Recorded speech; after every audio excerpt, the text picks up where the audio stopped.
Hello dear friends. तो drama के starting में हम लोग अपने ड्रामा की फीमेल लीड लेन को देखते हैं, जो कि अपने ऑफिस में बैठी हुई होती है। असिस्टेंट उसको ये बात कह रहा होता है कि आपने जो लैंड खरीदने का बोला था, हमने उसका कॉन्ट्रैक्ट किया है, आपको उस बारे में हमसे बात करनी पड़ेगी। तो फिर लेन कहती है फिलहाल तो मैंने स्कूल जाना है, मैं वहाँ से वापस आ जाऊँ तो ये सब कुछ देख लूंगी। फिर लेन स्कूल में होती है और वो अपना इंट्रोडक्शन करवाती है। वो कहती है कि मेरा नाम लेन है और मैं 18 साल की हूँ। मेरे पेरेंट्स एक एक्सीडेंट में मारे गए थे और उसके बाद सारी लेन फैमिली की जिम्मेदारी मेरे ऊपर आ चुकी है। सबको ये लगता था कि लेन फैमिली बैंकरप्ट हो जाएगी, लेकिन मैंने लेन फैमिली को बहुत ही अच्छे से संभाला है। मेरे 3 भाई भी हैं, मैं अब उनको भी सपोर्ट करती होती हूँ। फिर तभी लेन के पास उसकी फ्रेंड का मैसेज आता है। वो उसको बाहर बुला रही होती है और लेन जैसे ही बाहर निकलती है तो कोई कार आकर उसको हिट कर देती है। उसका बहुत बुरा एक्सीडेंट हो जाता है और वो नीचे गिर जाती है। नीचे गिरने के बाद उसको नेक्स्ट लाइफ पहले से ही बता दी जाती है। उसको बताया जाता है कि तुम्हारे जाने के बाद तुम्हारे तीनों भाई बिल्कुल अकेले हो जाएंगे।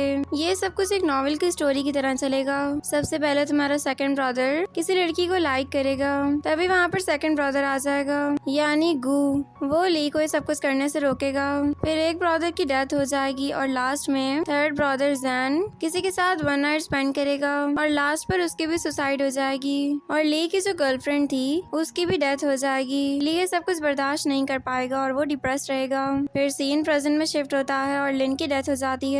फिर हमें 11 इयर्स बाद का सीन दिखाया जाता है, जब लिन की आंख खुलती है और वो हेलीकॉप्टर को उड़ते हुए देखती है। उसके ऊपर एक हेलीकॉप्टर घूम रहा था जिस पे लिन की फोटो थी। ये सब कुछ देखकर लिन बहुत ही हैरान होती है। उसके बाद वो एक लड़की से पूछती है कि क्या हुआ, सब कुछ ठीक तो है ना, ये हेलीकॉप्टर यहाँ पर क्यों उड़ रहा है। तो वो लड़की उसको बताती है कि आप लिन फैमिली के वारिस ली को तो जानती ही होंगी, वो अब काफी फेमस हो चुका है और ये हेलीकॉप्टर वही उड़वा रहा है। ये सुनकर लिन को बहुत ही गुस्सा आता है। वो लेडी उसको ये भी बताती है कि ली अब 26 ईयर्स का हो चुका है। ये सुनकर लिन हैरान होती है और वो कहती है कि इसका ये मतलब हुआ कि मैं 11 साल बाद इस दुनिया में आई हूँ, मेरा दोबारा से रिबॉर्न हुआ है। देन वो फौरन से अपने भाई के पास जाती है। उधर ली उस हेलीकॉप्टर को कहता है कि दोबारा से पूरे शहर का चक्कर लगा कर आओ। इतने में वहाँ पर उसको लिन नजर आ जाती है। वो उसके पास भागती हुई आती है और उसका कान पकड़ लेती है। ली असिस्टेंट को कहता है कि तुम यहाँ से चले जाओ और जब असिस्टेंट वहाँ से जाता है तो ली लिन को देखकर बहुत ही हैरान होता है। वो लिन की टांगे दबाता है और साथ ही उसको जूस भी पिलाता है। वो उससे कहता है कि तुम यहाँ पर कैसे आ सकती हो। तो लिन कहती है कि ये दुनिया और यहाँ पर कुछ भी हो सकता है। फिर दूसरी तरफ लिन ली को सारी बात बता चुकी होती है। वो उसको कहती है कि मैं 11 साल बाद आई हूँ। ली तो ये सुनकर बहुत ही हैरान था। लिन कहती है कि क्या तुम्हें मैं बिल्कुल वैसी नहीं लगती जैसे मैं एक्सीडेंट वाले दिन थी। ली कहता है लेकिन मुझे तुम पर बिल्कुल भी यकीन नहीं आ रहा। लिन कहती है वो सब कुछ छोड़ो और तुम मेरी बात सुनो। तभी ली के पास किसी का मैसेज आता है और वो बहुत स्माइल करके किसी को रिप्लाई कर रहा था। लिन कहती है कि ये तुम किसको रिप्लाई कर रहे हो। तो ली उसको बताता है कि ये मेरी जीएफ है। फिर लिन उसको कहती है कि ठीक है, फिर मुझे इससे बात कर लेनी चाहिए। देन वो उसके जीएफ को कुछ मैसेजेस करती है और उसने ये मैसेज किया था कि मैं तुम्हें 10 यॉन भेज रही हूँ ताकि तुम एक कप ऑफ टी आराम से पी सको। ली जब ये मैसेज पढ़ता है तो वो देखकर बहुत ही हैरान था। वो कहता है कि ये तुम क्या कर रही हो। लिन कहती है किसी को ही लॉयल्टी कहते हैं और उधर जाओ उसका मैसेज देखकर बहुत ही गुस्से में आ जाती है। फिर वो ली को मैसेजेस करती है और वॉइस नोट भी भेजती है। वो उसको कहती है देखो मुझे लगता है कि मैंने तुम्हें डिस्टर्ब कर दिया, लेकिन ये पैसे भी मुझे नहीं भेजने, तुम अपने पास रख लो ये। इधर ली लिन को कहता है कि देखो तुम बिल्कुल ठीक बोल रही थी। लिन कहती है मैं ठीक ही बोलूंगी, बस तुम्हें मेरी बातों पर अमल करना पड़ेगा अब। और फिर दूसरी तरफ ली लिन को घर लेकर आता है। लिन कहती है कि ये हमारा घर तो नहीं है, तुम मुझे यहाँ पर क्यों लेकर आए हो। फिर वो दोनों घर के अंदर होते हैं और ली लिन को ये बात बताता है कि अंकल की वजह से ये सब कुछ हो गया। तुम्हारी डेथ के बाद उन्होंने हमसे हमारी हर चीज ले ली थी और उसके बाद हमारे पास कुछ भी नहीं बचा था। ये सब कुछ मेरा फॉल्ट है, तुम प्लीज मुझे माफ कर दो। तो लिन उसको हग कर लेती है और कहती है कि देखो इसमें तुम्हारी कोई भी गलती नहीं है, हम लोग सब कुछ वापस ले लेंगे, देखना सब कुछ बिल्कुल ठीक हो जाएगा। वो ली को कंसोल करती है और उसके बाद ली लिन को बताता है कि तुम जानती हो कि हमारा जो पुराना घर है वो किसने लिया है। वो तुम्हारे डेस्क मेट जी ने लिया है। तुम्हें याद है ना कि तुम उसके लिए खाना भी लेकर जाया करती थी। तो लिन कहती है कि हाँ वो मुझे याद है। ठीक है, तो मैं कल उससे मिलने के लिए जरूर जाऊंगी। फिर उसके बाद वो सोने के लिए चली जाती है। वो बहुत कोशिश करती है लेकिन उसको नींद बिल्कुल भी नहीं आ रही थी। वो बस यही बात सोचे जा रही होती है कि जी कल उससे मिलेगा भी सही या फिर नहीं, और क्या वो उसको पहचान लेगा 11 साल बाद भी। और उधर हम लोग जी को देखते हैं जो कि सो रहा होता है। तभी उसको नाइटमेयर में कुछ पास्ट की मेमोरीज याद आती हैं, जिसमें उसने एक ड्राइंग बनाई थी, वो भी लेन की। और कुछ बुली करने वाले लड़के उसके पास आकर उससे वो ड्राइंग छीनने की कोशिश कर रहे थे, तो तभी जी ने उनको वहाँ से भगा दिया था। इतने में वहाँ पर लेन आई थी और लेन ने जी के हाथ से वो ड्राइंग लेकर देखी थी। उसको वो ड्राइंग बहुत अच्छी लगी थी, तो फिर लेन ने उस ड्राइंग की जगह पर जी को एक चॉकलेट दी थी और उससे वो ड्राइंग लेकर चली गई थी। और तभी जी की आँख खुल जाती है। वो बाथरूम में आता है और किसी को कॉल करके कहता है कि प्लीज आप मेरी मेडिसिन और भिजवा दें, मेरी मेडिसिन खत्म हो चुकी हैं। तो वो मैन उसको कहता है कि मैं तुम्हारे लिए अब मजीद मेडिसिन नहीं भेज सकता हूँ। देखो तुम मेरी बात समझने की कोशिश करो, 11 साल गुजर चुके हैं और तुम काफी टाइम से इन मेडिसिन को यूज करते हुए आ रहे हो। ये तुम्हारी हेल्थ के लिए बिल्कुल भी अच्छी नहीं है। तुम कोशिश करो कि अब तुम आहिस्ता आहिस्ता अपनी नॉर्मल लाइफ की तरफ वापस आ सको। और उधर हम लोग लेन को देखते हैं जो कि जी के घर पर पहुंच चुकी होती है उससे मिलने के लिए। वो बेल बजाती है और बाहर ही वेट कर रही होती है। इतने में वहाँ पर जी का असिस्टेंट पहुंच जाता है। असिस्टेंट कहता है कि जी आपको इस वक्त किससे मिलना है। लेन उसको कहती है कि मेरा नाम लेन है और मैंने यहाँ पर जी से मिलने के लिए आई हूँ। असिस्टेंट अंदर जाकर यही बात जी को भी बताता है, तो जी कहता है इतनी लेट नाइट को कौन मिलने के लिए आ सकता है, जो भी आए तुम उसको मना कर दो।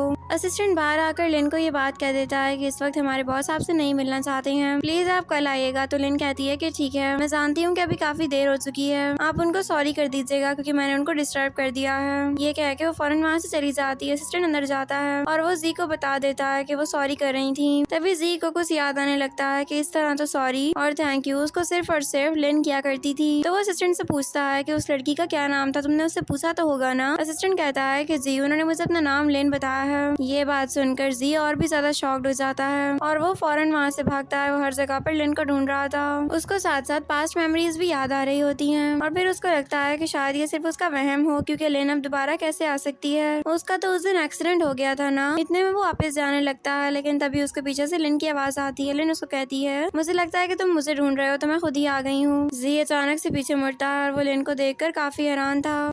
लेन कहती है कि मैं वही लेन हूँ, तुम तो काफी ज्यादा हैंडसम हो चुके हो, क्या तुमने मुझे पहचाना। लेकिन जी फौरन वहाँ से भाग जाता है। फिर वो फौरन से अपने घर पर वापस आता है और डोर बंद कर देता है। वो डॉक्टर को कॉल करता है और कहता है आप मुझे जल्दी से और मेडिसिन भिजवा दें। क्या आप जानते हैं कि मैंने लेन को देखा है, मैं उससे मिला भी हूँ और मुझे लगता है कि वो जिंदा हो चुकी है। डॉक्टर कहते हैं कि ये सब कुछ तुम्हारे ब्रेन की ट्रिक्स हैं। देखो तुम प्लीज डोर ओपन मत करना, वो बिल्कुल भी लेन नहीं हो सकती है। इतने में लेन भी दरवाजा बजाने लग जाती है और जी वो दरवाजा खोल देता है। लेन अंदर आती है और उसको कहती है तुम्हारे साथ मसला क्या है, तुम मुझे टच कर सकते हो, तुम मुझे चेक कर लो, मैं बिल्कुल असली हूँ और तुम्हारे सामने ही खड़ी हुई हूँ। ये सब कुछ सुनकर तो जी और भी ज्यादा हैरान हो जाता है। फिर उसके बाद वो लिन को हग कर लेता है। इतने में वहाँ से असिस्टेंट आ जाता है और उन दोनों को ऐसे देखकर वो भी हैरान था। लिन उसको बताती है कि तुम जानते हो कि मैं 11 साल बाद आई हूँ, मैं तुम्हारे लिए 3 साल तक ब्रेकफास्ट बना के लाती रही हूँ हाई स्कूल में, क्या तुम भूल चुके हो। देखो मुझे पता है कि मेरा एक्सीडेंट हुआ था और मेरी इंजरीज काफी ज्यादा थी, इसलिए मैं 11 साल रिकवर करने में लगा चुकी हूँ और अब उसके बाद मैं तुम्हारे पास वापस आई हूँ। क्या तुम मुझे मेरा ओल्ड हाउस वापस कर सकते हो, क्योंकि मुझे कहीं और भी नींद नहीं आती, अपने रूम के अलावा मैं कहीं पर भी नहीं सो सकती। जी कहता है कि मैं तुम्हें ये नहीं दे सकता क्योंकि मैं काफी साल से यहीं पर ही रह रहा हूँ और अब ये मेरा घर है। तो लिन उसको कहती है कि मैं तुम्हें डबल प्राइस पे कर दूंगी, लेकिन प्लीज तुम यहाँ से चले जाओ, प्लीज मेरी बात समझो, मैं कहीं और नहीं सो सकती।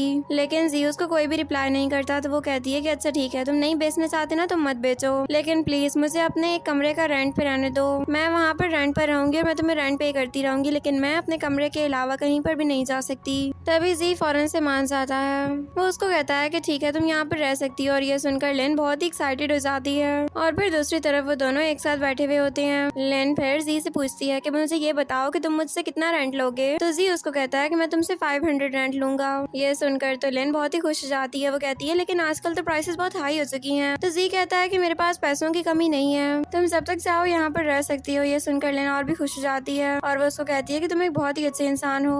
और उधर असिस्टेंट ये बात सोच रहा होता है कि जी को तो इसकी क्रूरलिटी की वजह से पहचाना जाता है और पता नहीं क्यों ये इस लड़की के साथ इतना नाइस बन रहा है। इतना कम रेंट तो कोई भी नहीं देता होता आजकल। तो फिर उसके बाद लिन कहती है कि अब मुझे घर जाना होगा क्योंकि काफी देर हो चुकी है। तो जी कहता है कि ठीक है मैं तुम्हें घर खुद छोड़कर आ जाता हूँ, वेट में जरा अपने कपड़े चेंज करके आ जाऊँ। फिर जब वो अपने क्लोथ चेंज करके आता है तो लिन और असिस्टेंट दोनों ही उसको देखकर काफी हैरान हो जाते हैं। उसके बाद वो दोनों साथ में लिन के घर पर जाते हैं। वो लेन को घर ड्रॉप करके अपने घर वापस आ जाता है और उधर लेन का भाई बहुत ही ज्यादा हैरान होता है। वो कहता है कि क्या तुम जी के पास गई थी? उसने तुम्हारे साथ कुछ किया तो नहीं है ना? तुम बिल्कुल ठीक तो हो? उसने तुम्हें कुछ कहा तो नहीं? तो फिर लेन कहती है कि नहीं, उसने मुझे कुछ भी नहीं कहा। लेकिन क्या तुम जानते हो कि उसने मुझसे ये बात कही है कि वो ओल्ड हाउस में नहीं बेचना चाहता, लेकिन तुम्हें पता है कि मैंने अपना रूम उससे रेंट पर ले लिया है और मैं उसको 500 यॉन दिया करूंगी। ये सुनकर काफी हैरान होता है। वो कहता है लेकिन उसने ऐसा क्यों कहा? तो लेन उसको बताती है कि उसने मुझसे ये बात कही थी कि मैं उसकी ओल्ड क्लासमेट हूँ और इसलिए वो मेरे साथ थोड़ी सी रियायत करना चाहता है। तो ली उसको कहता है कि वो सब कुछ तो ठीक है, लेकिन तुम मेरी एक बात अभी से याद कर लो कि तुम उसके ज्यादा क्लोज मत जाना और कोशिश करना कि वो तुमसे दूर रहे और अपना बहुत सारा ख्याल रखना। तो लेन कहती है कि ठीक है, मैं ऐसा ही करूंगी। फिर दूसरी तरफ जी काफी देर से लिन का वेट कर रहा होता है। इतने में लिन वहाँ पर आ जाती है तो जी उसको सामान लेकर अंदर चला जाता है और अंदर जी डॉक्टर को कॉल करके ये बात सब कुछ बता देता है। तो डॉक्टर उसको कहते हैं कि मैंने तुम्हारी 2 और मेडिसिन बढ़ा दी हैं, बस तुम प्लीज उस लड़की से दूर रहो, वो कोई और है। फिर वो डॉक्टर को कहता है कि अब मैं ठीक हो चुका हूँ, अब मुझे किसी मेडिसिन की जरूरत नहीं है। ये कह के वो कॉल कट कर देता है। उसके बाद लिन उससे कहती है कि क्या हुआ, तुम बीमार हो क्या? तो जी उसको कहता है कि हाँ, बस मेरी थोड़ी तबीयत खराब रहती है इस वजह से, लेकिन तुम मुझे ये बताओ कि तुम्हें अपना रूम कैसा लगा? लिन कहती है कि तो बहुत ही अच्छा है, सेम टू सेम वैसा ही जैसे मैं छोड़ कर गई थी। वैसे तुमने कुछ चेंज क्यों नहीं किया? तो फिर जी कहता है क्योंकि मुझे तुम्हारा फ्यूचर डिजाइन बहुत ही पसंद आया था, मुझे तुम्हारा रूम का लेआउट भी बहुत अच्छा लगा था, इसलिए मैंने इसको ऐसे ही रहने दिया। लिन ये सुनकर बहुत ही खुश हो जाती है और फिर दूसरी तरफ लिन सू के साथ बात करने के लिए गई हुई होती है। उधर ही जी भी चुपके से लिन पर नजर रख रहा था। लिन सू से पूछती है कि तुम मुझे ये बताओ कि ली अब एक कैसा इंसान है और वो अपनी कंपनी को कैसे संभालता है? तो सू उसको कहती है कि वो एक बहुत ही इंटेलिजेंट है, वो एक बहुत ही अच्छा इंसान है और काफी अच्छे से वो सब कुछ हैंडल कर लेता है। इतने में सू के पास कॉल आती है और कॉल कट करने के बाद वो लिन को बताती है कि ली एक बहुत ही इंपॉर्टेंट मीटिंग नहीं लेना चाहता, वो किसी लड़की के पास जाना चाहता है। ये सुनकर लिन को बहुत ही गुस्सा आता है और वो कहती है कि हम लोगों को फौरन यहाँ से जाना होगा। और उधर ली अपनी सारी मीटिंग छोड़कर कहीं पर जा रहा होता है। उसके बाद जाओ की कॉल आती है और जाओ उसको कहती है कि जल्दी आओ, तुम कहाँ पर रह चुके हो? तो ली उसको कहता है कि मैं बस पहुँचने वाला हूँ। और इधर लिन ली की कंपनी तक पहुँच चुकी होती है, लेकिन गार्ड उसको अंदर नहीं जाने दे रहा था क्योंकि उसके पास ID कार्ड नहीं था। इतने में वहाँ पर जी पहुँच जाता है और जी को देखकर वो गार्ड फिर लिन को भी अंदर जाने देता है। उधर जब ली अपने ऑफिस से निकलने वाला था, इतने में वहाँ पर उसके सामने लिन पहुंच जाती है। लिन उसको अपना पर्स दे मारती है, उसके बाद अपनी जूती भी निकाल लेती है और उसको कहती है कि तुम जहाँ पर भी जा रहे हो ना, उस लड़की को मना करो। फिर वो फौरन से जाओ को मना कर देता है और तभी लिन उससे कहती है कि अब तुम शराफत से जाकर अपनी मीटिंग कंप्लीट करो और उसके बाद तुम्हें जहाँ पर जाना है तुम चले जाना। तो ली फौरन से जाकर अपनी चेयर पर बैठ जाता है। तो लिन उससे कहती है कि अब मैं तुम्हारी जगह पर बैठकर तुम्हारी मीटिंग लूंगी और मैं देखती हूँ कि तुम यहाँ से हिलते कैसे हो। पहले तुम अपना काम खत्म करोगे, उसके बाद तुम कहीं और जाओगे।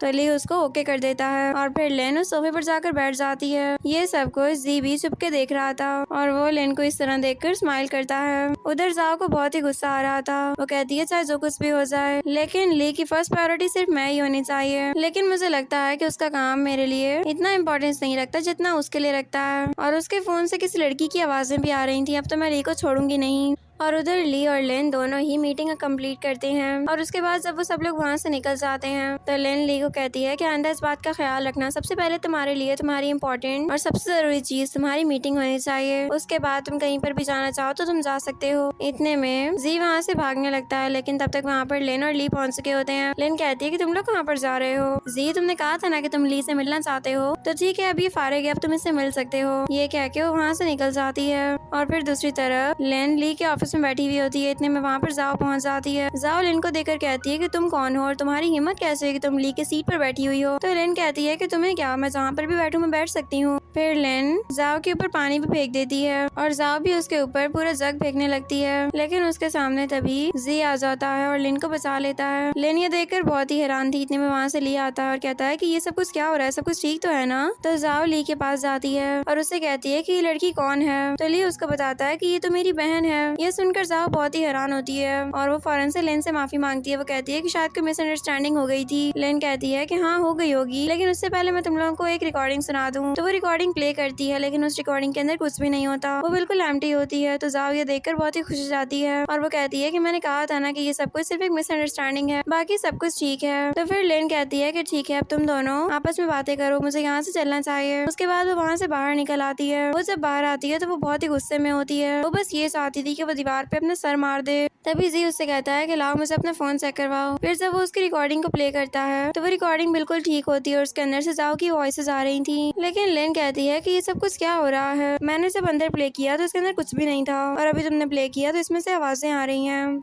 ले जी कहता है देखो ये सब कुछ बिल्कुल भी मैटर नहीं करता कि रिकॉर्डिंग की आवाज आई या फिर नहीं आई, सबसे मैटर ये करता है कि तुम्हारे भाई की क्या चॉइस है, वो उस लड़की में इंटरेस्टेड है भी सही या फिर नहीं। और मुझे लगता है कि वो उसमें बहुत ही इंटरेस्टेड है। लेकिन अभी चलो इस सारी बातों को छोड़ दो, हम लोगों को अभी साथ चल के खाना खा लेना चाहिए। फिर उसके बाद वो तीनों एक रेस्टोरेंट में आते हैं। वहाँ पर जी खुद लिन के लिए चाय डालता है और साथ ही वो टेबल को भी खुद ही साफ करता है। असिस्टेंट ये सब कुछ देखकर बहुत ही हैरान था। वो कहता है कि आज से पहले ऐसा कभी भी नहीं हुआ। उसके बाद जी कुछ सामान लेने के लिए भी अकेले ही जाता है। जब वो वहाँ पर सामान ले रहा होता है तो उसको वहीं पर ही फैंग मिल जाता है। फैंग उसको कहता है कि मैंने तुम्हें काफी टाइम बाद देखा है। तो जी उसको कहता है कि मुझे देखने से अच्छा था कि तुम मुझे देखते ही नहीं और तुम यहाँ पर कर क्या रहे हो, दफा हो जाओ यहाँ से। फिर उसके बाद जी भी अपना सामान लेकर फौरन वहाँ से निकल जाता है और फिर वो लिन के पास जाता है। अभी वो सब लोग चाय पी रहे होते हैं कि इतने में वहाँ पर फैंग एंट्री मारता है। फैंग को देखकर जी बहुत ही हैरान होता है। असिस्टेंट फौरन से फैंग के पास जाता है और सबको कहता है कि ये एक सेलिब्रिटी है। सब लोग उसके पास जमा हो जाते हैं और जी फौरन से लिन को वहाँ से निकालने लगता है। लिन कहती है कि मैं भी सेलिब्रिटी को देखना चाहती हूँ, वो है कौन। तो फिर जी कहता है कि तुम फिर कभी देख लेना, अभी जरूरी नहीं है ये सब कुछ। और वो फिर लिन को फौरन वहाँ से लेकर बाहर निकलता है। वो बस ये चाह रहा था कि फैंग कुछ भी करके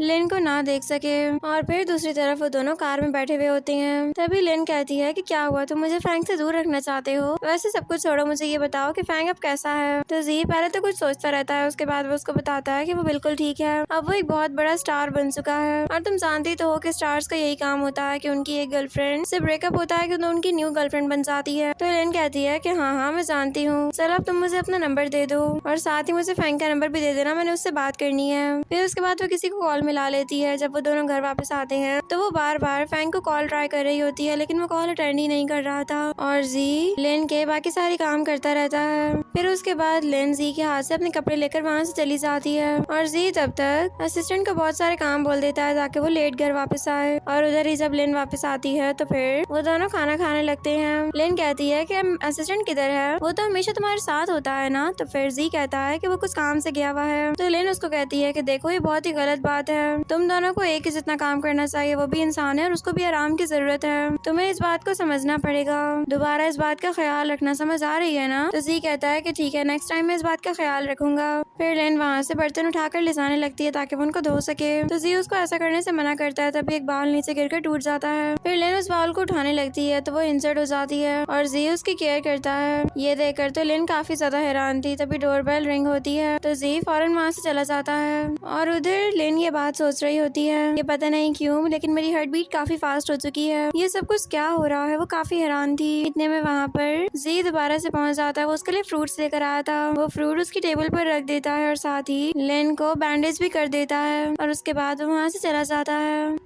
और लिन तो जी के इस बिहेवियर पर अभी तक शॉक्ड होती है। उसको समझ नहीं आ रहा था कि वो उसकी इतनी केयर कर क्यों रहा है। और फिर नेक्स्ट मॉर्निंग जब लिन तैयार होकर नीचे आती है तो वहीं पर ही जी उसका वेट कर रहा होता है। जी उसको कहता है कि आओ इधर आओ ना। तो फिर लिन कहती है कि मैं बहुत ही जरूरी काम से जा रही हूँ। देन वो फौरन वहाँ से भाग जाती है और जी अपने असिस्टेंट को कॉल करता है। वो उसको कहता है कि क्या तुम बहुत ही थक चुके हो। तो असिस्टेंट कहता है कि नहीं, मैं तो बिल्कुल भी नहीं थका। तो फिर जी उसको कहता है कि ठीक है, तुम जल्दी से यहाँ पर मेरे घर पहुँच जाओ। और उधर लिन ली के पास जाती है। ली उसको कहता है कि क्या हुआ, आज तुम इतनी अचानक सुबह सुबह क्यों आ गई हो। तो लिन उसको बताती है कि मैं तुम्हारी कंपनी को संभालना चाहती हूँ और साथ ही मैं जी पर भी नजर रखना चाहती हूँ। ली कहता है कि ठीक है। तो फिर लिन उसको कहती है कि क्या तुम अनहैप्पी तो नहीं होगे ना अगर मैं तुम्हारी जगह पर प्रेसिडेंट बन जाऊँ तो ली कहता है कि नहीं, मैं कभी भी अनहैप्पी नहीं होऊंगा क्योंकि ये सच में ये तुम्हारी ही जगह है, तुम्हें ही प्रेसिडेंट बनना चाहिए था और अच्छा है कि तुम अब अपनी असली पोजीशन पर वापस आ चुकी हो। फिर उसके बाद ली अपनी कंपनी के मैनेजर को भी कॉल करता है। वो उसको कहता है कि तुम हो किधर, मैंने तुमसे एक नया काम करवाना है। तो मैनेजर कहता है कि इस वक्त तो मैं नहीं आ सकता हूँ क्योंकि मेरा और लॉयर का एक्सीडेंट हो चुका है। ली ये सुनकर काफी परेशान हो जाता है और वो लिन को कहता है कि ठीक है, मैं किसी और को कॉल कर देता हूँ। तभी लिन कहती है कि सब कुछ छोड़ो, मैं तो मजाक कर रही थी, मुझे तुम्हारी जगह नहीं चाहिए, बस तुम ये याद रखना कि तुमने काम बहुत ही अच्छे से करना है और तुमने काम दिल लगा कर करना है, समझ में आ रही है ना तुम्हें। और तुम जो कुछ भी करते रहोगे ना, मैं हमेशा तुम्हें सपोर्ट करती रहूंगी क्योंकि अब ये लिन कंपनी तुम्हारी ही है और तुम्हें ही इसको अच्छे से संभालना होगा। अच्छा ठीक है, अब मुझे यहाँ से चलना चाहिए। उसके बाद लिन वहाँ से जाने लगती है तो ली कहता है कि चलो मैं तुम्हें छोड़ आता हूँ। और फिर दूसरी तरफ हम लोग लिन को एक बार में देखते हैं। वो काफी ज्यादा ड्रंक थी और वो ये कह रही होती है कि पता नहीं इस नॉवेल का प्लॉट इतना मुश्किल क्यों है, मैं जो भी काम करने के लिए जाती हूँ उसका उलट ही हो जाता है या कुछ ऐसा हो जाता है कि मैं वो काम कर ही नहीं सकती। इतने में उसके पास वहाँ पर एक लड़का आकर बैठ जाता है। वो लड़का भी ड्रंक होता है और फिर वो वेटर को कहता है कि इन लेडी के लिए एक बहुत ही अच्छी और महंगी ड्रिंक लेकर आओ, शायद इनको ड्रिंक करने का और भी दिल चाह रहा है, एक कप लेकर आ जाना। तो लिन कहती है कि एक कप नहीं बल्कि 10 बॉटल्स ले आओ। फिर उसके बाद वो उस लड़के को अपना कार्ड भी दिखाती है और कहती है कि देखो मैं वो 10 बॉटल्स भी खरीद सकती हूँ और तुम अब यहाँ से दफा हो जाओ। इतने में ही वो बेहोश हो जाती है। तो वो लड़का उसके क्लोज आने लगता है, लेकिन इतने में वहाँ पर जी पहुँच चुका था। वो उस लड़के का हाथ पकड़ लेता है और कहता है कि तुम यहाँ पर क्या करना चाहते थे। तो जी उसको कहता है कि तुम अभी शराफत से यहाँ से निकल जाओ वरना मैं तुम्हें इस तरह गायब करूंगा कि तुम दोबारा किसी को भी नजर नहीं आ सकोगे। तो ये बात सुनकर वो लड़का फौरन वहाँ से भाग जाता है और तभी लिन दोबारा से उठती है। वो जी को देखती है, उसके बाद वो असिस्टेंट को देखती है और कहती है कि तुम दोनों यहाँ पर क्या कर रहे हो, लेकिन खैर सब कुछ छोड़ो, आओ आकर मेरे साथ ड्रिंक करो। तुम लोगों को पता है कि ये ड्रिंक काफी ज्यादा अच्छी है और मेरे पास पैसे भी हैं, मैं पे कर दूंगी। फिर तभी वो एक बॉटल खोलने लगती है, लेकिन उसके अंदर इतनी एनर्जी नहीं होती। तो असिस्टेंट उससे वो बॉटल ले लेता है और तभी वो बेहोश होने लगती है। तो जी उसको संभाल लेता है, फिर वो उसको अपनी गोद में उठाकर वहाँ से ले जाता है और कुछ देर दूर जाकर वो उसको नीचे उतारता है और साथ ही वो रिसेप्शनिस्ट से किसी जगह की बात कर रहा होता है। वो दोनों साथ में खड़े होते हैं। इतने में फैंग भी उन दोनों को साथ में खड़ा वो देख लेता है। तो वो दूर से ही जी को आवाज लगाता है। वो उसको कहता है कि देखो मैं यहाँ पर हूँ और ये आवाज लिन भी सुन लेती है। वो कहती है कि फैंग आ चुका है और मैं उसको देखना चाहती हूँ, लेकिन तभी जी लिन को अपने क्लोज कर लेता है और फैंग जब वहाँ पर आता है तो वो उसको नहीं देखने देता कि उसके पास कौन सी लड़की है। फैंग उसको नहीं देख सकता और एक लड़की आकर फैंग को मोबाइल देती है। वो उससे कहती है कि आपकी कोई कॉल आ रही है। फैंग वहाँ से अपना मोबाइल लेकर चला जाता है और उधर फैंग को एक आदमी की कॉल आई हुई थी। वो आदमी उसको कहता है कि तुम अपना काम भूल चुके हो क्या, अगर भूल गए हो तो मैं तुम्हें याद करवा देता हूँ।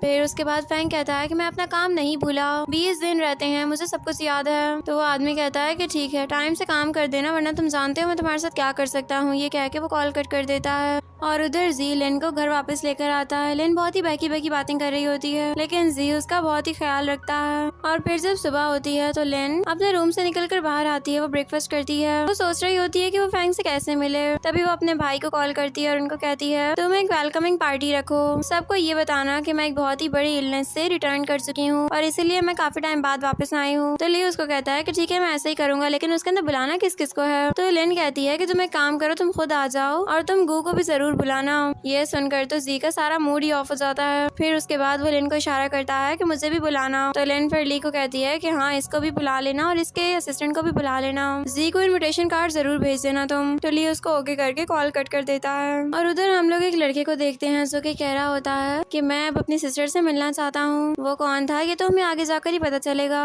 और उधर लिन जी के पास जाती है। जी उससे कहता है तो इसका मतलब ये हुआ कि तुम फैंग को भी बुलाना चाहती हो उस पार्टी में। लिन कहती है कि हाँ वो भी मेरा ओल्ड फ्रेंड है और मैं चाहती थी कि मैं उससे भी मिल लूँ। ये सुनकर तो जी को बहुत ही गुस्सा आता है और वो गुस्से में वहाँ से चला जाता है। तो लिन कहती है कि इसको क्या हो गया है, ये इतना गुस्सा क्यों कर रहा होगा।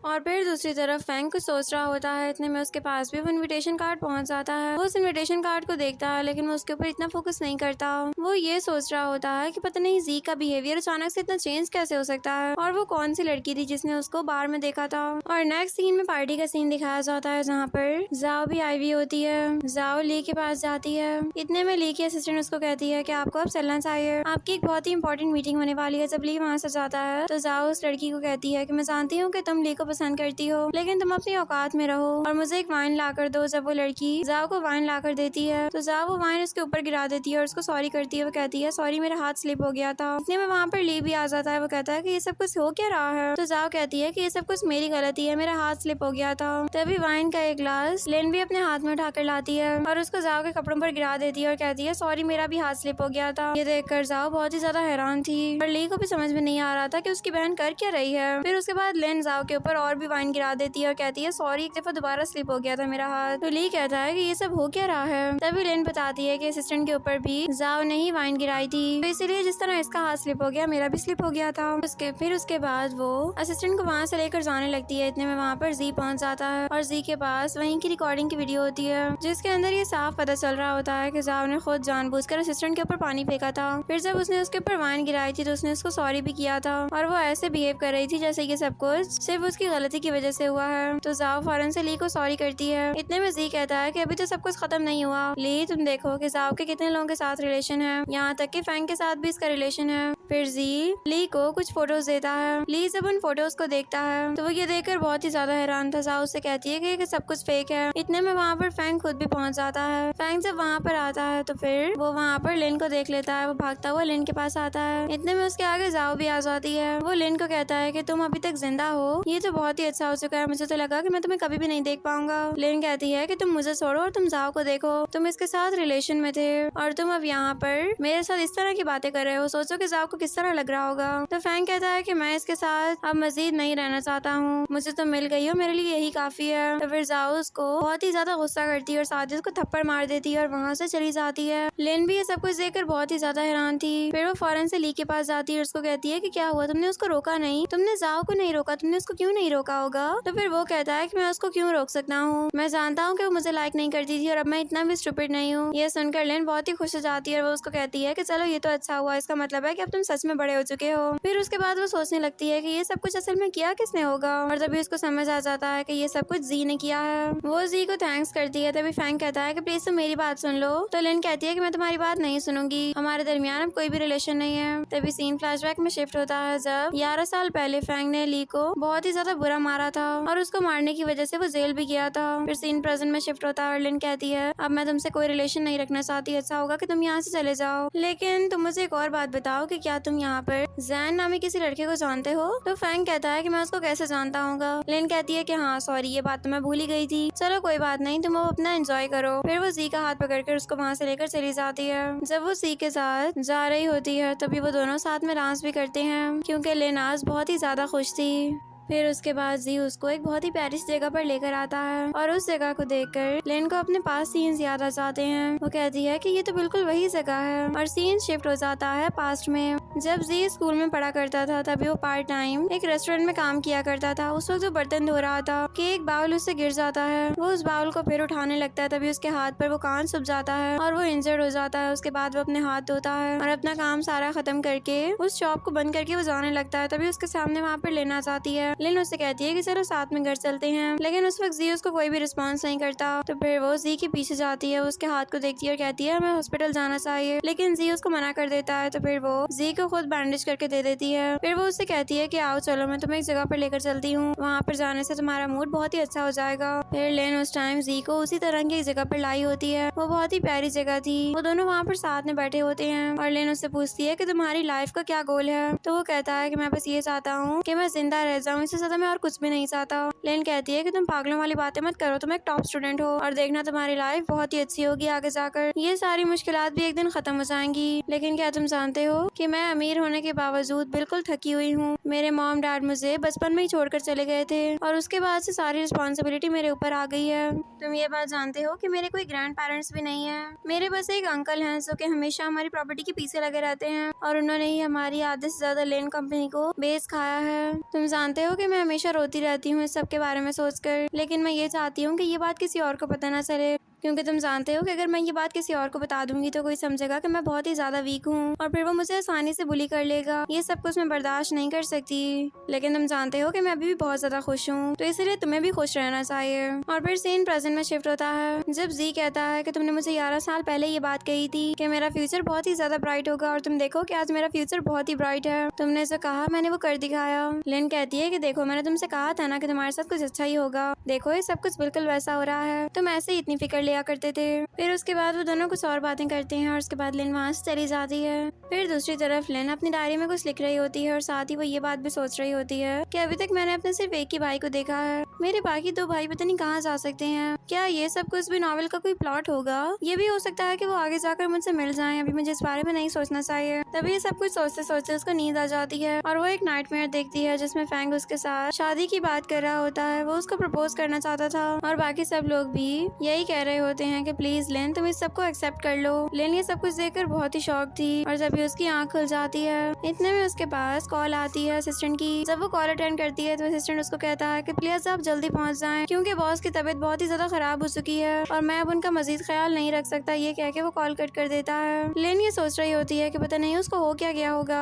उसके बाद वो फौरन वहाँ से निकलती है और इधर असिस्टेंट जी को तैयार कर रहा होता है ताकि वो ऐसे लगे जैसे वो बहुत ही ज्यादा ड्रंक है और वो उसको लिन के साथ भेज सके। ये सब कुछ भी असिस्टेंट का ही एक प्लान था। फिर जब लिन वहाँ पर पहुँचती है तो जी बिल्कुल ऐसे ही बिहेव करता है जैसे वो बिल्कुल ड्रंक है और वो लिन को हग कर लेता है। तो लिन उसको अपने साथ घर वापस लेकर जा रही होती है। असिस्टेंट कहता है कि प्लीज आप इनको यहाँ से ले जाएं क्योंकि मुझे बहुत सारे काम करने हैं। मैं इनको खत्म करके उसके बाद ही घर आऊंगा। पहले मुझे कुछ काम खत्म करने हैं। फिर लिन उसको ओके करके जी को वहाँ से लेकर चली जाती है। जब वो उसको घर लाती है तो वो उसको बेड पर लिटाती है और वो उठने लगती है। तभी वो स्लिप हो जाती है और वो जी के काफी क्लोज आ चुकी थी। लेकिन ये सब कुछ देख के वो काफी ऑकवर्ड फील करती है और वो फौरन वहाँ से भाग जाती है। जब वो बाहर आती है तो वो कहती है ये सब कुछ क्या था। इतने में उसके पास ली की कॉल आती है और ली उसको कहता है मेरी एक मीटिंग होने वाली है जो कि काफी इंपॉर्टेंट है, लेकिन मैंने एक इम्पोर्टेंट बिजनेस ट्रिप के लिए भी जाना है, इसलिए मुझे तुम्हारी हेल्प की जरूरत है। तो फिर लिन कहती है कि ठीक है तुम मुझे एड्रेस भेज दो, मैं पहुंच जाऊंगी। ये कह के वो कॉल कट कर देती है और फिर दूसरी तरफ लेन उसी जगह पर पहुंची हुई होती है जहां पर आज प्रेस कॉन्फ्रेंस होने वाली थी। इतने में वहां पर फैंग भी आ जाता है और लेन कहती है कि ये सब कुछ तो सेम टू सेम वैसा ही हो रहा है जैसा कि मैंने नाइटमेयर देखा है। फिर उसके बाद वो आगे जाती है और जब फैंग लेन को देखता है तो वो कहता है कि आज मैंने प्रोडक्ट लॉन्च करने के साथ साथ आप सब लोगों को एक और अनाउंसमेंट भी करनी थी। बहुत साल पहले मैं जब हाई स्कूल में पढ़ता था तब मुझे वहाँ पर एक लड़की बहुत ही अच्छी लगती थी और तब मैं वहाँ पर उससे यही बात कहना चाहता था कि वो मुझे अपने साथ रख ले, लेकिन शायद उस वक्त मेरे पास इतना कॉन्फिडेंस नहीं था। लेकिन आज मैं उस लड़की को दोबारा से प्रपोज करना चाहता हूँ। फिर उसके बाद वो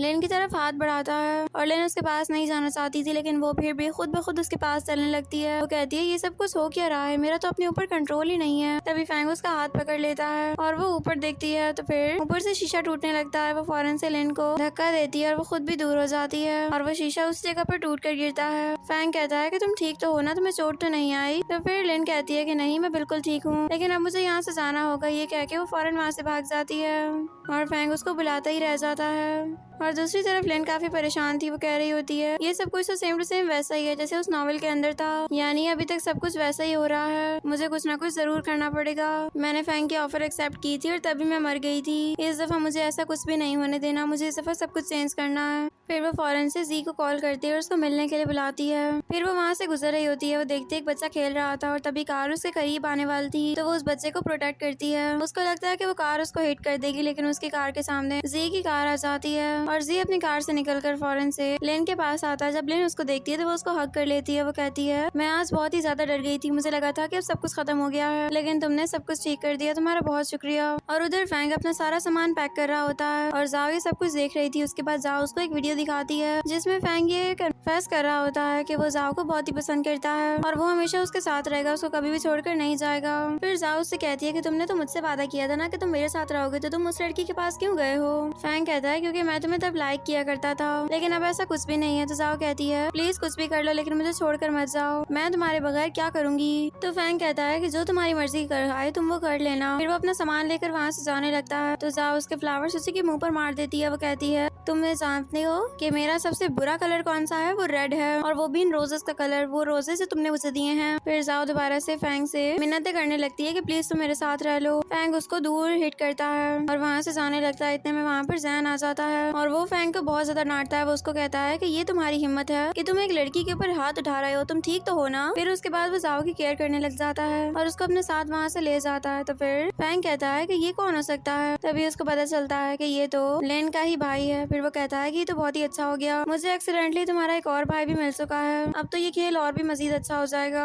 और दूसरी तरफ जी लेन को उसके घर पर लेकर जाता है। वो उसका बहुत ही ज्यादा ख्याल रखता है। लेन कहती है कि मुझे इतना ज्यादा कुछ नहीं हुआ, बस मेरी टांग में थोड़ा दर्द है, वो तो कुछ ही देर में ठीक हो जाएगा। फिर उसके कुछ देर बाद लेन अपना काम कर रही होती है। जी उसको कहता है कि अब काफी रात हो चुकी है, तुम्हें जाकर आराम कर लेना चाहिए। तो वो वहाँ से उठने लगती है, लेकिन उसकी लेग नम होने की वजह से वो जी के क्लोज हो जाती है। देन वो फौरन से जी को ये बात कहती है कि देखो मुझे इतने बड़े घर में डर लगता है, मैं बस ये चाहती हूँ कि हम दोनों एक ही रूम में रह लें। खैर मैं नीचे सो जाऊंगी, वो मसला नहीं है, लेकिन बस कोई होना चाहिए मेरे रूम के अंदर। तो फिर जी उसको ओके कर देता है और उसके बाद जी उसको अपने रूम में ले जाता है। लेन बेड पर सोती है और जी नीचे सोता है, लेकिन मॉर्निंग में वो दोनों एक साथ सोए हुए होते हैं। जब लेन उठती है तो वो ये देखकर बहुत ही ज्यादा डर जाती है। वो फौरन से उठ जाती है और वो जी से सॉरी करने लगती है कि मुझे नहीं पता था कि ये सब कुछ कैसे हो गया, और साथ ही जी भी लेन से सॉरी करने लगता है और डर के फौरन वहाँ से भाग जाता है। उसको इस तरह जाता हुआ देखकर लिन स्माइल करती है और दूसरी तरफ लिन अपने भाई के बारे में सोच रही होती है। तभी जी उसको कहता है कि क्या हुआ, कोई बात तुम्हें परेशान कर रही है क्या? तो फिर लिन उसको कहती है कि मैं तुम्हें एक बात बताना चाहती हूँ, मुझे अपना एक भाई नहीं मिल रहा है। मुझे नहीं पता कि वो कब तक मेरे पास आएगा वापस, लेकिन मैं उसको ढूंढना चाहती हूँ। वो अभी 17 साल का होगा और वो मेरा चौथा भाई है। क्या तुम उसको ढूंढने में मेरी हेल्प करोगे? तो जी कहता है कि ये तो बिल्कुल ही मुश्किल काम नहीं है, मैं कोशिश करूंगा कि तुम्हारे भाई को जल्दी ढूंढ दूं। लिन ये सुनकर बहुत ही खुश हो जाती है और वो उसको कहती है कि क्या मैं हमेशा तुम्हारे साथ रह सकती हूँ? जी सुनकर ये बहुत ज्यादा हैरान हो जाता है और कहता है कि इसका क्या मतलब हुआ? लिन कहती है कि मैं तुम्हें आसान लफ्जों में समझा देती हूँ। इसका मतलब ये हुआ कि जब तुम खाना खाओगे तो मैं भी तुम्हारे साथ खाना खाऊंगी, मैं तुम्हारे साथ काम पर भी जाऊंगी और हम दोनों इसी तरह ही एक रूम में रह लेंगे। बस मैं ये चाहती हूँ कि हम दोनों साथ में रहें। क्या तुम इस तरह का काम कर सकते हो? तो जी उसको कहता है कि तुम सोते हुए यही बात कह रही थी कि तुम मुझे लाइक करती हो, क्या तुम सच में मुझे लाइक करती हो? तो लिन कहती है कि ओ इस बारे में मत सोचो। मैं तुम्हें एक और बात बता दूं कि कल जो कार एक्सीडेंट हुआ था मैं उसकी वजह से बहुत डरी हुई हूँ। मुझे इस वजह से तुम्हें अपने साथ रखना है। मैं तुम्हारे साथ साथ रहना चाहती हूँ ताकि दोबारा इस तरह का कोई भी एक्सीडेंट मेरे साथ ना हो सके और इस तरह मैं सेफ भी फील करूंगी। बस यही बात थी, बस मैं सिर्फ यही चाहती हूँ। अब क्या तुम मेरे साथ मिलकर मेरे भाई को ढूंढने में मेरी हेल्प कर सकते हो? फिर कोई बात नहीं, उसके बाद मैं अपने घर वापस चली जाऊंगी। तो फिर जी उसको कहता है कि ठीक है, जैसा तुम कह रही हो मैं वैसा करने के लिए तैयार हूँ। फिर उसके बाद वो जी को वहाँ से लेकर जाने लगती है। इतने में वहाँ पर फैंग आ जाता है। लिन कहती है कि मैं तो बस इसको अपने साथ एक जरूरी काम के लिए लेकर जा रही थी, तुम यहाँ पर क्या कर रहे हो? तो फैंग उसको फ्लावर्स देने के लिए आया हुआ था, लेकिन जी को ये बात बिल्कुल भी अच्छी नहीं लगती है और वो फैंग को साइड पे कर देता है। तभी फैंग फिर लिन को कहता है कि तुमने मुझसे वादा किया था तुम मुझसे शादी करोगी। जी कहता है लेकिन मैं तुमसे शादी नहीं करेगी। तभी लिन कहती है कि ठीक है, मैं तुमसे शादी करने के लिए तैयार हूँ। फिर फैंग फौरन से लिन के पास चला जाता है और जी ये सब कुछ सुनकर काफी हैरान था। फैंग लिन को फ्लावर्स देता है, उसके बाद वो कहता है कि ठीक है, मैं अपनी शादी की तैयारियां कर रहा हूँ। फिर वो फौरन वहाँ से भाग जाता है। तभी जी हैरान होकर लिन को ये बात कहता है कि तुम उसके साथ शादी कैसे कर सकती हो, तुम ये सब कुछ नहीं करोगी। लिन कहती है कि मैं नहीं करना चाहती ना, मुझे फिर भी करना पड़ेगा क्योंकि तुम जानते हो कि उसके पास जैंग की कोई खबर है और मैं उसके बारे में पता लगवाना चाहती हूँ, तो मुझे ये काम करना ही पड़ेगा। फिर वो जी को फ्लावर्स देकर वहाँ से चली जाती है। फिर दूसरी तरफ फैंग को किसी की कॉल आती है। वो आदमी उसको कहता है तुम्हारे पास 10 दिन रहते हैं और तुमने अपना कितना काम कर लिया है। तो फैंग कहता है कि मैं बहुत ही जल्द लिन से शादी करने वाला हूँ और तुम्हारे सारे पैसे मैं चुका दूंगा। वो आदमी कहता है कि ये तो बहुत ही अच्छी बात है, मैं तुम्हारा इंतजार करूंगा। ये कह के वो कॉल कट कर देता है। तभी फैंग कहता है कि लिन तुमने मुझसे कहा था कि तुम मुझे पसंद नहीं करती हो, मैं भी तुम्हें पसंद नहीं करता हूँ, लेकिन मुझे तुम्हारे पैसे बहुत अच्छे लगते हैं, इसलिए मुझे तुमसे शादी तो किसी भी सूरत करनी पड़ेगी और शादी के बाद तुम देखना कि मैं तुम्हारी कंपनी के शेयर्स कैसे अपने नाम करवाता हूँ। और दूसरी तरफ जाओ के पास उसकी असिस्टेंट हो जाती है। वो उसको कहती है कि मुझे वापस जाना होगा, मुझे डैड कॉल करके वापस बुला रहे हैं, वो मुझसे पैसे लेना चाहते हैं। तो जाओ कहती है तुम मुझे अकेला करके जा रही हो, कोई भी मेरे पास नहीं है। वो कहती है मेरी बात को समझे, अगर मैं वापस ना गई तो मेरे भाई और मेरी मॉम के साथ बहुत बुरा हो सकता है। तो जाओ फिर उसको जाने देती है। उधर एक लड़के को बहुत ही बुरे तरीके से उसका डैड मार रहे होते हैं। तभी वहाँ पर उस लड़के की मॉम भी आ जाती है और वो उस लड़के को बचाने की कोशिश कर रही होती है। इतने में वहाँ पर हु पहुँच जाती है और डैड उन सबको ही मारने लग जाते हैं। तभी वहाँ पर जाओ आती है और कहती है आपको पैसे चाहिए ना, फिर आप ये पैसे रख सकते हैं, लेकिन इन पैसों के बदले आप मुझसे ये वादा करें कि आप दोबारा कभी भी अपनी फैमिली पर हाथ नहीं उठाएंगे और ना ही आप उनको कभी दोबारा हरास करने की कोशिश करेंगे। डैड वो कार्ड तो ले लेते हैं, लेकिन उसके बाद वो दोबारा से अपने बेटे को मारने लग जाते हैं। तो तभी वहाँ पर ली पहुँच जाता है। ली उसके डैड को सब कुछ करने से मना करता है और साथ ही वो उनको ये भी बताता है कि मैंने 11 साल पहले एक वेलफेयर के अंदर कुछ पैसे दिए थे और वो उस लड़के का नाम भी मुझे याद है, उसका नाम गू था और मुझे पता चला है कि वो यही लड़का है, आप इसको ऐसे नहीं मार सकते। लेकिन फिर उसके बाद डैड ली को भी मारने लग जाते हैं। जब वहाँ पर पुलिस पहुँचती है तो उसके डैड फौरन वहाँ से भाग जाते हैं। फिर उसके बाद पुलिस इन्वेस्टिगेशन कर रही होती है सबसे, इतने में गू वहाँ से भाग जाता है। उसको भागते हुए जी और लिन भी देख लेते हैं। फिर वो दोनों भी उसके पीछे ही जाते हैं। जी गू के पास जाता है, लेकिन गू जी को साइड पर कर देता है और जाकर इस जगह पर छुप जाता है। फिर लिन गू को बुलाती है, उसको कहती है कि प्लीज तुम एक दफा मेरी बात सुन लो। तभी गू बाहर निकल कर आता है और लिन उसको कहती है कि मैं तुम्हारी बहन हूँ, तुमने मुझे पहचाना। गू कहता है कि मेरी बहन मर चुकी है, वो कहीं पर भी नहीं है अब। तो लिन कहती है तुम पागल हो चुके हो क्या, मैं तुम्हारी बहन हूँ, मैं तुम्हें हर रात स्टोरी सुनाकर सुलाती होती थी और साथ ही तुम्हारे लिए खाना भी बनाती थी, तुम भूल चुके हो क्या। तो गू अपनी बहन को हग कर लेता है। वो बहुत ज्यादा रो रहा था। वो उसको बताता है कि तुम मुझे छोड़कर चली गई थी, लेकिन मेरे पास उसके बाद कुछ भी नहीं बचा और मैं इसी तरह की लाइफ स्पेंड करता आया हूँ अब तक। वो दोनों अभी तक रो रहे होते हैं। इतने में डैड आकर उनको एक डंडा मारने वाले थे। तभी वहाँ पर पहले जाओ आ जाता है। जी आगे हाथ करता है और वो लिन को प्रोटेक्ट कर लेता है और उसके हाथ पर वो डंडा लग जाता है। लिन फौरन से जी के पास आती है और उसको कहती है तुम्हारी तबीयत तो सही है ना, तुम्हारे हाथ पे कुछ हुआ तो नहीं, मुझे फौरन से देखने दो। लेकिन जी कहता है कि एक माइनर से इंजरी है, ठीक हो जाएगी, तुम्हें अपने भाई को हॉस्पिटल लेकर जाना चाहिए। तो फिर लेन अपने भाई के साथ हॉस्पिटल के लिए निकल जाती है और असिस्टेंट जी को ये बात कह रहा होता है कि आपकी चोट बिल्कुल भी छोटी नहीं होगी, आपको बहुत जोर से डंडा लगा है, आपको एक बार चेकअप करवा लेना चाहिए। लेकिन जी कहता है कि इसकी जरूरत नहीं है मुझे। और फिर उधर वो घर में होता है, वो वहीं पर ही सो गया था। इतने में लेन उसके पास जाती है, वो उससे उसका मोबाइल लेकर साइड पे रखती है और साथ ही उसकी इंजरी पर ऑइंटमेंट्स भी लगा देती है। जब सुबह लेन की आंख खुलती है तो वो देखता है कि उसके आसपास कोई भी नहीं होता। वो फौरन से असिस्टेंट को बुलाता है और साथ ही उसको ये भी कहता है कि लेन को बुलाओ, मुझे लेन से कुछ बात करनी है। असिस्टेंट कहता है कि लेन वो कौन है, वो तो मर चुकी थी ना, वो भी 11 साल पहले, वो वापस कैसे आ सकती हैं? ये सुनकर तो जी बहुत ही हैरान होता है। वो कहता है तुम झूठ बोल रहे हो, ऐसा नहीं हो सकता। वो फौरन से ली के पास जाता है और वो उससे कहता है कि तुम्हारी बहन किधर है, मुझे अभी से बता दो। तो ली वहाँ पर मीटिंग कर रहा था, वो सारे क्लाइंट्स को बाहर भेजता है। फिर उसके बाद वो जी को बताता है कि मेरी बहन मर चुकी है और 11 साल हो चुके हैं। फिर उसके बाद वो ली के असिस्टेंट से भी पूछता है कि वो किधर है, लेकिन ली की असिस्टेंट कहती है कि मैं भी नहीं जानती कि कोई लिन नाम की लड़की भी है। ये सब कुछ सुनकर जी बहुत ही ज्यादा इमोशनल हो जाता है, वो रोने लगता है और कहता है ऐसा नहीं हो सकता, तुम मुझे इस तरह छोड़कर नहीं जा सकती हो, तुम मुझसे झूठ नहीं बोल सकती। और फिर तभी सीन शिफ्ट होता है और जी सो रहा था। जब उसकी आंख खुलती है तो लिन उसके पास ही बैठी हुई थी। लिन उसको कहती है तुम कल रात जल्दी सो गए थे, इसलिए मैंने तुम्हें उठाना डिस्टर्ब नहीं किया, लेकिन अब तुम कैसा फील कर रहे हो? तो जी उसको देखकर हैरान होता है, वो उसको फौरन से हग कर लेता है और साथ ही उसको कहता है कि मैंने एक बहुत ही बुरा नाइटमेयर देखा, प्लीज तुम मुझे छोड़कर दोबारा कभी मत जाना। फिर उसके बाद लेन उसको कहती है कि ठीक है, मैं दोबारा कभी भी नहीं जाऊंगी। और जी फिर उसके क्लोज आने लगता है। इतने में डोरबेल रिंग होती है तो जी कहता है कि ठीक है, मैं देख कर आता हूँ। जी जैसे ही डोर ओपन करता है तो उसको सामने से फैंग नजर आ जाता है। फैंग कहता है कि मैं लिन से बात करने के लिए आया हूँ, वो मुझसे शादी करना चाहती है, तुम उसको बुला दो। इतने में लिन वहाँ पर आ जाती है और कहती है कि तुमने क्या कहा था, तुमने मुझे कल प्रपोज किया था ना, तो सॉरी, मैं रिग्रेट करती हूँ कि मैंने उस वक्त तुम्हें हाँ क्यों बोल दिया था, मुझे ऐसा नहीं करना चाहिए था, और अब प्लीज तुम यहाँ से चुप करके चले जाओ। तो फैंग कहता है कि ऐसा कैसे हो सकता है, तुम जानती हो ना कि तुम्हारे भाई के बारे में मुझे पता है। लेन कहती है कि अच्छा, यानी कि तुम गू की बात कर रहे हो, तुम फिक्र मत करो, मैंने उसको रेस्क्यू करवा लिया है। फैंग ये सुनकर बहुत ही हैरान था, वो कहता है कि ऐसा नहीं हो सकता, लेकिन तभी जी डोर बंद कर देता है और फैंग उसके बाद किसी को कॉल करके ये बात पूछता है। तो वो लड़की भी उसको बताती है कि हाँ वो सही कह रही है, उसने अपने भाई को रेस्क्यू करवा लिया है और लेन अब अपने उस भाई से भी मिल चुकी है। फैंग को ये सब कुछ सुनकर बहुत ही ज्यादा गुस्सा आता है। उधर जी लिन को कहता है कि आज मैंने तुम्हें एक बहुत ही इंपॉर्टेंट जगह पर लेकर जाना है, तो प्लीज तुम रेडी हो जाना। ये कह के वो वहाँ से चला जाता है और उसके बाद लेट नाइट को जी लिन को उसी जगह पर दोबारा वापस लेकर आता है और वो उसको कहता है कि आज मैंने तुम्हें एक बहुत ही इंपॉर्टेंट बात बतानी है। नीचे हम देखते हैं कि असिस्टेंट पोस्टर लेकर खड़ा हुआ होता है और वो अपने बॉस की हर चीज में हेल्प कर रहा था ताकि आज वो लिन को कन्फेस कर सके।